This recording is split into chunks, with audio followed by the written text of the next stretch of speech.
Siap, barakallah. Kalau itu dari batu badar, emas. Ini dia nih. Saya ngeliat ini, saya lihat Allah. Yang menggerakkan bus kan Allah. Kan salah dapat kan. Maaf. Jadi ketika beliau bilang pembuktian loh, sekarang kamu yang nuduh, ya kamu dong yang harus membuktikan. Kalau namanya sebuah maunah ya, sebuah kejadian yang di luar dari kenararan, mana bisa dipraktek-praktekan. Kalau mau dipraktekkan, kamu pengen tahu orang membakar bata, ya harus di tempat orang yang membakar bata itu, gitu. Sudah dijemput? Oke, mohon maaf ya. Foto dulu ah. Iya. Foto rokok Ya, rame-rame. kesayangan. Siap.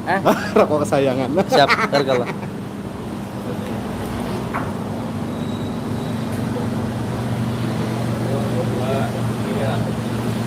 Om, boleh om. Oke, terus barakallah. Ingetin bang, ingetin. Taruh sendiri. Iya, sendiri. Ingetin. Sendiri.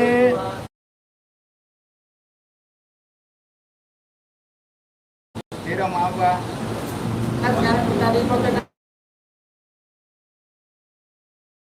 dia main. Mas Pandawa, Ya. fokus ya. Ya. Taruh ya. Bang Pandawa. Minta foto nama Bang Pandawa no. Oke, matur suwun semuanya nggih. Minta doa. Siap. Saya sengaja bawa air jam-jam. Oh, siap, dibuka ya.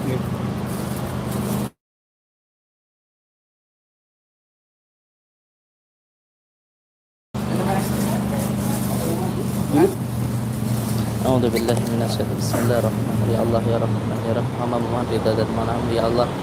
Hilangkanlah semua gangguan ikatan penyakit pada dan sadar. Inna ma'amaka ida nanti diminum ya. Dua pintu lagi. Assalamualaikum. Barakallah. Ada foto bang. Boleh. Ayo dulu, Berdua dulu ah. Bersah dulu, dua dulu Iya, bang. iya, iya. Ntar nanti kirim ke air. Iya. Bismillah, masya Allah, Allah Akbar. Allahumma shalli ala Siap. Bismillah.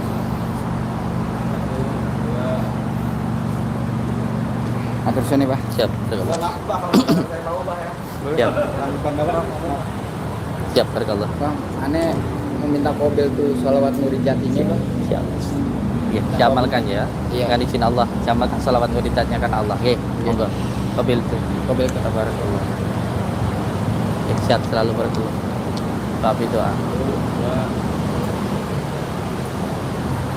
Oke, matur suwun. Oke, semuanya. Assalamualaikum. Siap. Saya minta air minum, sayang. Amit ya bang.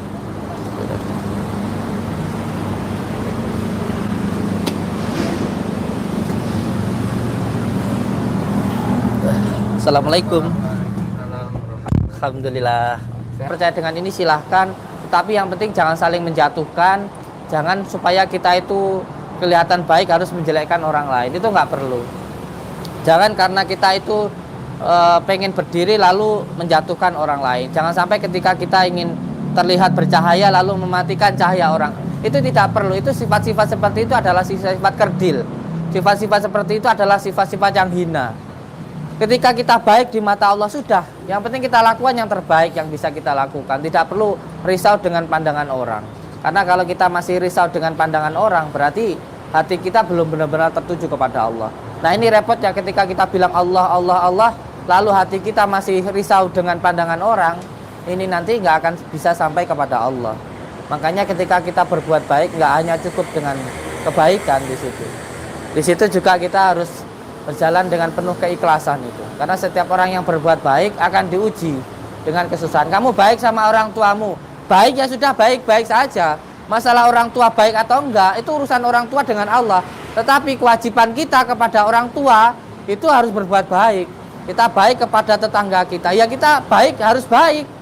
Masalah tetangga baik atau tidak, itu urusan tetangga dengan Allah. Tetapi kewajiban kita yang diperintahkan oleh Allah itu harus baik kepada tetangga. Kita baik kepada teman, kita baik kepada saudara, kita baik kepada orang tua, kita baik kepada istri. Itu adalah kewajiban kita, itu adalah perintah Allah. Masalah di luar dari diri kita, itu urusan mereka dengan Allah. Makanya ketika berbuat baik itu nggak cukup hanya dengan baik saja itu nggak cukup, tapi berbuat baik itu juga harus disertai dengan keikhlasan dan kesabaran. Karena apa? Karena berbuat baik itu atas dasar keimanan kita kepada Allah. Apakah ketika kita biasanya panjenengan nanti insya Allah mendoakan orang, terus sampai itu dikatakan soalim, sampai mendoakan orang kan tentu pakai hal-hal yang baik, pakai bismillah, pakai alhamdulillah, lalu dikatakan sampai berkedok agama. Apa panjenengan nggak akan mendoakan orang lain? Panjenengan harus tetap mendoakan orang lain walaupun panjenengan dikatakan seperti apapun. Nyatanya tidak ada satu orang pun yang komplain dengan apa yang jenengan lakukan. Yang komplain kan orang lain, bukan orang yang sampean tolong. Kecuali kalau yang komplain itu orang yang sampean tolong, baru introspeksi bagaimana dan lain sebagainya. Tapi kalau orang lain yang tidak mengetahui tentang itu, yang tidak pernah sampean tolong, kok komplain, ya silahkan, bukan urusan kita, kan begitu. Kita nggak pernah merugikan dia, kita tidak pernah mengganggu dia, kan begitu. Kalau dia mengganggu kita, berarti dia yang ingin ngerecokin kita, dia yang ingin mengganggu kita, dia yang ingin mendolimi kita. Kita bersyukur saja, setidaknya kita yang tidak mendolimi orang itu. Kita difitnah orang, ya alhamdulillah, setidaknya bukan kita yang jadi tukang fitnah. Kita dicaci orang, ya alhamdulillah, setidaknya kita yang tidak mencaci orang lain. Biarkan orang lain mencaci kita, memfitnah kita, demi Allah, tidak ada masalah. Itu urusan dia dengan Allah. Bukankah setiap perjuangan itu pasti ada pengorbanannya, pasti ada halangannya, itu pasti gitu loh. Jalan menuju kemuliaan tidak mudah. Alhamdulillah, barakallah. Nah, tapi berbuat baik itu juga tidak cukup hanya berbuat baik saja, harus disertai dengan keikhlasan dan harus disertai dengan kesabaran. Baik kepada istri, ya memang tanggung jawab kita sebagai seorang suami seperti yang diberitakan baginda Rasulullah, orang yang paling baik itu yang paling baik terhadap istrinya. Terus saat nanti tiba-tiba istrinya semuanya cerewet atau istrinya itu marah-marah, kita pun juga harus tetap baik begitu, karena itu yang diperintahkan Allah. Bukan karena kita itu baik supaya istri kita itu baik kepada kita, nurut kepada kita, itu nggak begitu penting. Karena yang penting dalam hati kita itu satu, kita berbuat baik itu atas dasar perintah Allah, itu saja. Bukan karena manusia, bukan. Kalau hanya karena manusia itu nanti masih gampang gampang goyah. Nah, kalau karena Allah, insya Allah tanpa owah, tanpa goyah. Kalau benar-benar hatinya kepada Allah. Jadi saya harapkan untuk semua saudara-saudaraku, setidaknya ini bisa menjadi pengalaman lah, bisa menjadi sebuah muhasabah, iktibar lah, bahwa apa? Ketika kita berbuat baik, tidak akan semuanya menganggap kita itu baik. Tetapi yang perlu untuk dipahami, berbuat baik kita itu bukan hanya untuk manusia. Kalau hanya karena manusia, kamu nolong orang dikira sok baik. Kamu nanti pakai bismillah dikira berkedok agama. Kamu pakai kopiah dikira kamu sok alim dan lain sebagainya. Apa kamu kalau pakai kopiah terus dikatakan kamu sok alim terus kamu nggak pakai kopiah? Apa kamu kalau nolong orang terus dikatakan kamu tuh sok baik terus kamu nggak nolong orang? Apa kamu sholat terus dikatakan kamu berkedok agama terus kamu nggak sholat? Kan nggak begitu sayang. Kalau kamu karena Allah, ya sholat saya bukan karena Allah, bukan karena dia kok. Dia mau ngomong bagaimanapun ya silahkan, itu urusan dia.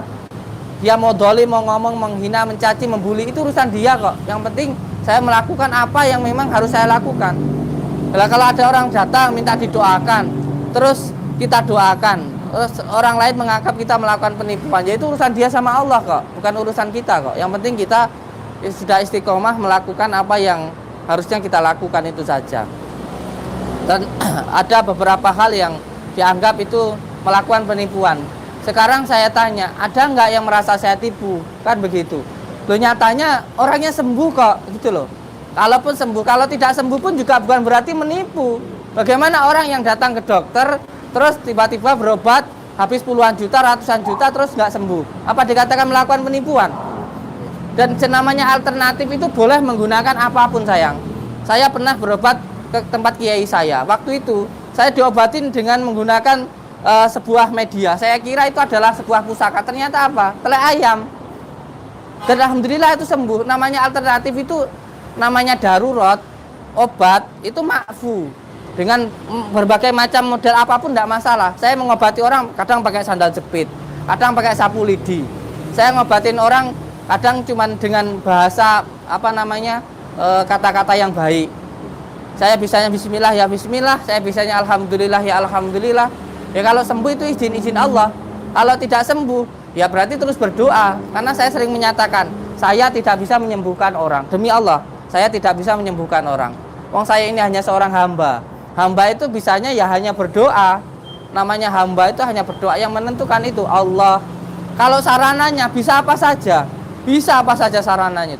Bisa dengan bismillah, dengan alhamdulillah, bisa dengan meludahi, bisa dengan berbicara, apa saja sarananya loh. Ini yang dipermasalahkan kan sarananya. Loh, sarana bisa apa saja. Wong saya pernah berobat ke kiai saya dengan sapu lidi juga pernah kok. Daya cipta ya bisa. Iya. Kan semuanya hanya lantaran saja. Daya cipta ruh. Iya. Semuanya itu kan dari ruh kita yang dituntun oleh Allah. Memasukkan kesadaran dohiriyah ke dalam kesadaran batiniah. Ini kalau berbicara tasawuf, tak boleh nyambungnya ke tasawuf.